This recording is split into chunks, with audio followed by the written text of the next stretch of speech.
Hello students, how are you all? Yes, आज मैं आपके सामने बिजनेस स्टडीज़ क्लास 12 का चैप्टर ऑर्गेनाइजिंग लेके आया हूँ। यस, जो ऑर्गेनाइजिंग चैप्टर है ये बहुत ही ज़बरदस्त चैप्टर है and it is come in your first term exam 2021-22 session. 2021-22 session में ये चैप्टर आपके एग्ज़ाम में आ रहा है फॉर बिजनेस स्टडीज़ टर्म 1 में। ओके, इसलिए आज हम लोग जो स्टार्ट करने वाले हैं, ऑर्गेनाइजिंग स्टार्ट करने वाले हैं। आज मैं जो ऑर्गेनाइजिंग चैप्टर लेकर आया हूँ, it is I am coming with it a PPT. मैं आपके सामने इस चैप्टर को पीपीटी के थ्रू लेकर आया हूँ। I am able to show it by the PPT and the same way I am again posting one more video after this video, one board video also. So it is up to you because I am providing the best possible way कि in which you are serving in the best way. So जो भी आपको अच्छा लगता हो वो सर्व करना चाहता हूँ. So I hope you could understood about each and every concept clearly. आप सभी के, मेरे सारे बच्चे, मेरे सारे व्यूअर्स जो उसको देख रहे हैं, उन सब के फुल मार्क्स आने चाहिए, ये मेरा टारगेट है. When you achieve the full marks, जब आपको इस वीडियो को देखने के बाद मार्क्स अच्छे अचीव हों तो प्लीज़ कमेंट में ज़रूर डालिएगा, sir I receive that marks after seeing your video और receiving that marks after seeing your video. Okay, if you see my videos definitely you get the full marks. Okay, तो let us start with organizing. Organizing से शुरू करते हैं. आप देख पा रहे हो चैप्टर नंबर 5 ऑर्गेनाइजिंग हम लोगों ने स्टार्ट किया है. अब देखिए, अगर मैं आपके साथ एक छोटा सा डिस्कशन करने वाला हूँ like about your performance in your class 12. आप सबका एक ड्रीम है ना, what is that dream? that dream is कि सर मेरे बहुत अच्छे नंबर आने चाहिए, यही मेरा ड्रीम है. सर ये मेरा ही ड्रीम नहीं, मेरे मम्मी पापा का भी ड्रीम है. यस, और उसको पूरा कौन करने वाला है? अभिनव सर पूरा करने वाले हैं. बस करना क्या है, वीडियोस को पूरा देखना है, कंप्लीट विजिबिलिटी रखनी है, शेयर करना है, सब्सक्राइब करना है, लाइक करना है, कमेंट करना है, so that I should be inspired from you all and making these type of videos regularly. Okay students, so एक छोटा सा केस स्टडी टाइप से, जैसे आपको पता है ना बिजनेस स्टडीज में केस स्टडीज बहुत आती हैं, MCQs आने वाले हैं, आप सबको पता है. बट चैप्टर तो लर्न करना पड़ेगा ना, तो चैप्टर लर्न करने के लिए हमें सबसे पहले करना पड़ेगा, डिस्कशन करना पड़ेगा. तो आज हम लोग स्टार्ट करते हैं एक स्मॉल डिस्कशन के साथ. Okay student, I hope you all are ready. तो okay, suppose you have objective to achieve more than 90% marks in your board exams this year and to get admission in a reputed college or university. So what you have done to achieve your objective? I am sure you all must have prepared a plan for it. Plan may be like to devote at least 5 hours a day on your studies, for each subject. Okay, your plan is perfect, but for achieving your goal you will require physical resources like all relevant books or a relevant notes that I provide you, a place where you can study with concentration, and human resources like your teacher Mr. Abhinav sir, right, who will guide you to make short-term goals and help you to prepare notes, answer questions and manage time, etc. Did you realize what are you doing? Nothing but organizing. Yes, resources to achieve your objectives. All this is a part of organizing function of management. ये जो आपने किया ना कि that you are thinking you have a good teacher like Abhinav sir, है ना, तो that is what, ये क्या है, मैं खुद तारीफ नहीं कर रहा हूँ. I am just telling you yes, it is reality that I could feel that कि ये रियलिटी है कि if you are regularly seeing my videos you definitely get success. 100 out of 100 कहीं नहीं गए बिजनेस स्टडीज़ में. बस करना क्या है, वीडियोस को देखना है ना, और शेयर भी करना है, दुआ मिलेगी लोगों की, है ना. Okay, so let us start with organizing. Sir organizing क्या होता है? सर आप कोई डेफिनेशन दे सकते हो? यस, बिल्कुल. ऑर्गेनाइजिंग क्या है? I say it is a process. Organizing क्या है? एक प्रोसेस है। कौन सा प्रोसेस है? Organizing is a process of identifying and grouping various activities and bringing together physical, financial and human resources for the achievement of specific goals. Means क्या sir? Organizing क्या है? ऑर्गेनाइजिंग एक प्रोसेस है। पहले आइडेंटिफाई करो, मतलब पहचानो ये चीज़, ये काम कौन से डिपार्टमेंट का है। ग्रुपिंग, उसे उस डिपार्टमेंट में डाल दो, राइट। आइडेंटिफाइंग एंड ग्रुपिंग, कौन सी वेरियस एक्टिविटीज़ जो आपकी ऑर्गेनाइजेशन में हो रही हैं। एंड ब्रिंगिंग टुगेदर, इसके साथ क्या करना है? Physical, financial and human resources को भी कोऑर्डिनेटिंग वे में यूज़ करना है, सो दैट ऑर्गेनाइजेशन गोल जो है वो अचीव हो पाए।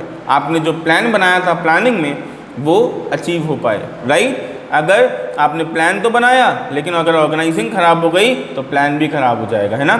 जैसे अभी आप सबका क्या ड्रीम है? आपके बिजनेस स्टडीज़ में 100 आउट ऑफ 100 मार्क्स आने चाहिए। कैसे आएंगे?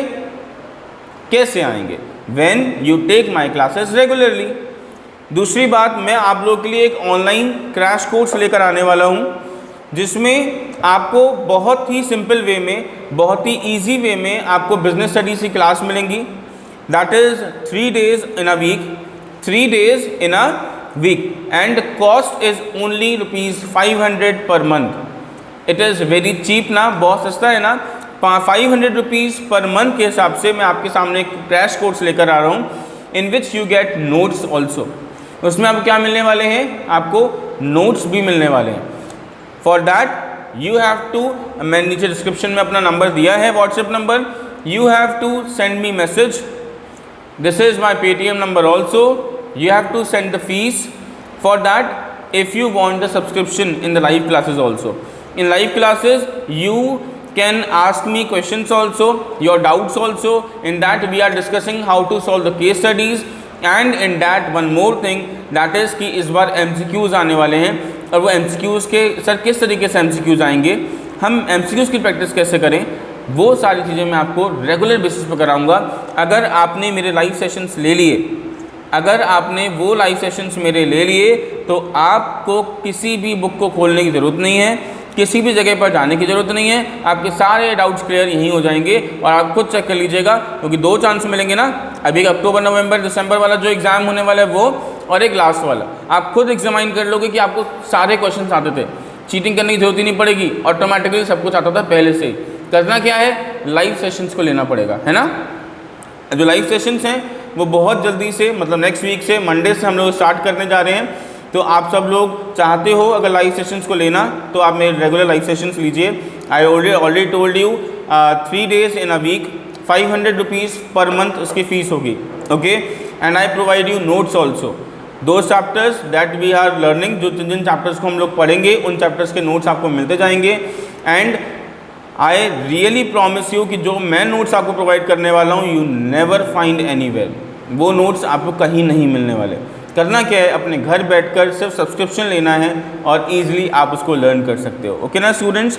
सो ऑर्गेनाइजिंग की डेफिनेशन समझ में आई? क्या है organizing? Organizing refers to a process of identifying and grouping various activities and bringing together physical, financial and human resources for the achievement of group goals. Group goal को अचीव करने के लिए हेल्प करता है, राइट। क्या करता है? जैसे सपोज करो मेरी ऑर्गेनाइजेशन है, मुझे पता पड़ा प्रोडक्शन का वर्क है, HR का वर्क है, मार्केटिंग का वर्क है, तो क्या करना है? प्रोडक्शन वाले वर्क को प्रोडक्शन डिपार्टमेंट में डाल दो, राइट। पहले आइडेंटिफाई किया, उठाया, देखा कौन सा वर्क है, प्रोडक्शन का है, प्रोडक्शन में डाल दो। Identifying and grouping, identifying and grouping, identifying and grouping, right. Sales का है, सेल डिपार्टमेंट डाल दो। HR का है, HR में डाल दो। तो क्या किया? पहले देखा, आइडेंटिफाई किया और ग्रुपिंग कर दिया। यही क्या कहलाता है? ऑर्गेनाइजिंग कहलाता है, राइट। तो organizing refers to a process of identifying and grouping various activities and bringing together physical, financial and human resources for the achievement of group goals. Okay sir, ये तो क्लियर है। चलिए डेफिनेशन क्लियर है। Let us go with the organizing process. क्या process की तरफ चले? Yes, organising process को पढ़ते हैं। ऑर्गेनाइजिंग प्रोसेस क्या है? तो देखो प्रोसेस ऑफ ऑर्गेनाइजिंग में 4 पार्ट्स हैं. How many parts? 4 parts. First is identification and division of work. What is that first step? Identification and division of work. Okay. Second step क्या है? डिपार्टमेंटलाइजेशन. सेकेंड स्टेप क्या है? Departmentalisation. What is the second step बेटा? Departmentalisation. First step क्या था? Identification and division of work. Second क्या है? Departmentalisation. Second step क्या है बेटा? डिपार्टमेंटलाइजेशन. थर्ड स्टेप क्या है? थर्ड स्टेप है हमारा असाइनिंग ऑफ ड्यूटीज और असाइनमेंट ऑफ ड्यूटीज. कौन सा? Assignment of duties, assigning of duties. Fourth one establishing reporting relationship. Fourth क्या है? Establishing reporting relationship. तो हमारे 4 स्टेप्स हो गए. कौन कौन से? एक बार रिवाइंड करते हैं. पहला identification and division of work. Second क्या है हमारा? डिपार्टमेंटलाइजेशन. थर्ड क्या है? Assignment of duties. फोर्थ क्या है? Establishing reporting relationship. Right. I hope ये चारों पार्ट्स क्लियर हैं. ये 4 स्टेप्स क्लियर हैं सबको. Let us discuss one by one on each and every step. अब हर एक स्टेप के बारे में डिस्कस करते हैं. जैसे आपके सामने देखो एक फोटोग्राफ आ रही है. आपको समझ आ रहा होगा फोटोग्राफ को देख के कि यहाँ पे क्या वर्क हो रहा है ना. तो पहला जो पार्ट है वो है identification and division of work. इसका मतलब क्या है? The total work be done should be divided into specific jobs as according to the predetermined plans. Jobs equals to a set of related task that can be performed by an individual, have specific and definite tasks to be performed. It should define expected results along with the job. अगर हम normal सी बात करें कि identification and division of work क्या होता है, तो I told you that बेटा आइडेंटिफिकेशन मतलब पहले आइडेंटिफाई करो ये वर्क किस चीज़ का है, ठीक है, और वर्क को डिवाइड कर दो. मतलब सर समझ नहीं आ रहा क्या कह रहे हो. देखो मेरी बहुत बड़ी ऑर्गेनाइजेशन है लेकिन अभी तक डिपार्टमेंटलाइजेशन नहीं किया था. तो अब वो क्या कह रहे हैं, पहले आप ये पहचानो कि काम किसका है. आपने देखा कि प्रोडक्शन का काम हो रहा है, तो आपने कहा कि प्रोडक्शन का काम है, इसे प्रोडक्शन डिपार्टमेंट में डाल दो. अभी प्रोडक्शन डिपार्टमेंट बाद में डालेंगे, पहले हम उसको अलग कर लेते हैं, डिवाइड कर देते हैं. प्रोडक्शन वाला एक साइड आ जाओ, HR वाला एक साइड आ जाओ, मार्केटिंग वाला एक साइड आ जाओ, सेल्स वाला एक साइड आ जाओ. क्या किया? आइडेंटिफाई किया और डिवीजन कर दिया. राइट स्टूडेंट्स, पहला स्टेप क्या था? Identification and division of work. Identification and division of work. अब identification and division of work क्या होता है? Identification and division of work का मतलब होता है पहले आइडेंटिफाई करो, पहले देखो भाई ये कौन सा काम था. अच्छा ये प्रोडक्शन का है, साइड में रख दो. अच्छा ये HR का है, इस साइड में रख दो. अच्छा मार्केटिंग का है, इधर रख दो. सेल का है, इधर रख दो. That is what. ये क्या है? पहले आपने आइडेंटिफाई करा और फिर डिवीजन कर दिया. हो गया इतना? ओके, ये काम तो हो गया. सर अब क्या करूं? अब बेटा मेरे मुन्ना एक काम कर, अब दूसरे स्टेप पे आ जा. ओके सर, कौन से वाले स्टेप पे? अरे मेरे बच्चे सेकेंड स्टेप था ना डिपार्टमेंटलाइजेशन, वहीं पे आ जाओ. ये डिपार्टमेंटलाइजेशन क्या होता है सर? डिपार्टमेंटलाइजेशन, यस, डिपार्टमेंट्स को बनाना. मतलब सर देखो अभी अभी हमने क्या किया था? डिवीजन किया था ना वर्क का. क्या किया था? वर्क का डिवीजन किया था ना. बस यही तो डिपार्टमेंटलाइजेशन है कि जब हमने प्रोडक्शन वाले को एक साइड में किया, HR वाले को एक साइड में, मार्केटिंग वाले को एक साइड में, फाइनेंस वाले को एक साइड में, तो क्या करना है? Providing similar nature job under one head. Right. क्या? प्रोवाइडिंग या putting similar nature job under one head is known as departmentalization. I repeat once again, putting similar nature job under one head is known as departmentalization. सारा work जो production का था उसे production department में भेज दिया. सारा वर्क जो HR का था उसे HR डिपार्टमेंट में भेज दिया. जो सारा वर्क हमारा फाइनेंस का था उसे फाइनेंस डिपार्टमेंट में डाल दिया. सेल वाले को सेल में डाल दिया, मार्केटिंग वाले को मार्केटिंग में डाल दिया. ये क्या है? यही तो डिपार्टमेंटलाइजेशन है. क्या? Putting similar nature job under one head is known as departmentalization. उसे हम क्या कहते हैं? उसे हम डिपार्टमेंटलाइजेशन कहते हैं. I hope it should be clear to you all. I hope कि ये आपको क्लियर है. यस. अब हम चलेंगे अपने थर्ड स्टेप पर. थर्ड स्टेप है असाइनमेंट ऑफ ड्यूटीज़. अब असाइनमेंट ऑफ ड्यूटीज़ का मतलब क्या हुआ? पहले आइडेंटिफिकेशन डिवीजन कर लिया, फिर डिपार्टमेंटलाइजेशन भी कर दिया. अब क्या करोगे? जो वर्क मैंने बोला ना प्रोडक्शन वाला जो वर्क था वो प्रोडक्शन डिपार्टमेंट में डाल दिया, HR वाला HR डिपार्टमेंट में डाल दिया, सेल वाला सेल में डाल दिया, परचेज वाला परचेज में डाल दिया, फाइनेंस वाला फाइनेंस में डाल दिया। तो अब क्या करना है?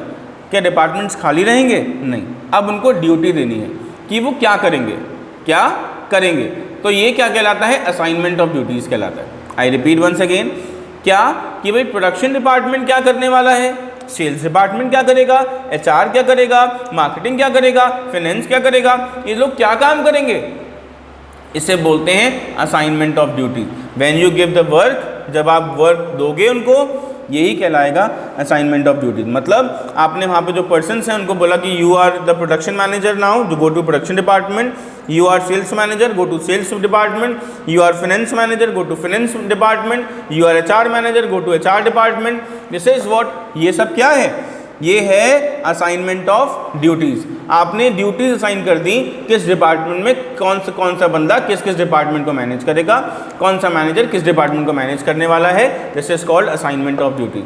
आई hope it should be very clear to you all, right. अब हमारे 3 स्टेप्स हो गए। पहला क्या था? पहला था identification and division of work, ये हो गया। दूसरा क्या था? दूसरा था हमारा क्या था? यस, दूसरा था बेटा हमारा डिपार्टमेंटलाइजेशन, है ना।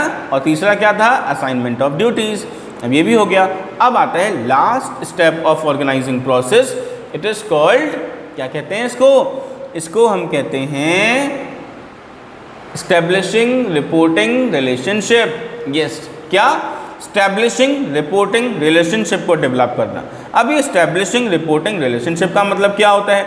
मीन्स यहाँ पर हमें ये बताना who is the boss and who is the subordinate. मतलब एक्चुअली में यहाँ पे आइडेंटिफाई करना, बताना साफ साफ that you are the production manager, now you have a work of production department, you have to manage the production department, but after completing the work you have to report to that particular superior. आपको अपने superior को report करना होगा। तो what we say that it is called establishing reporting relationship, means accountability, authority and responsibility set करना। क्या? accountability, authority and responsibility को set करना क्या कहलाता है? establishing reporting relationship कहलाता है। क्या होता है establishing reporting relationship? ये बताना कि who is the boss and who is the subordinate. आपको ये काम करे किसके लिए आंसरेबल होना है, आप ये काम करे किसके पास चेक कराओगे, आप अपना काम कहाँ से लाओगे, आपको ऑर्डर्स कहाँ से मिलेंगे, आपको इंस्ट्रक्शंस कौन देगा, आपको आंसरेबल किसको होना है, आपकी अकाउंटेबिलिटी किसके लिए है, ये बताना क्या कहलाता है? एस्टेब्लिशिंग रिपोर्टिंग रिलेशनशिप कहलाता है। ठीक है मेरे बच्चों, अच्छा समझ में आ रहा है मेरे प्यारे बच्चों आप सबको? क्या है ये है हमारा ऑर्गेनाइजिंग का प्रोसेस। I hope it should be clear to you all, hope it should be clear to you all.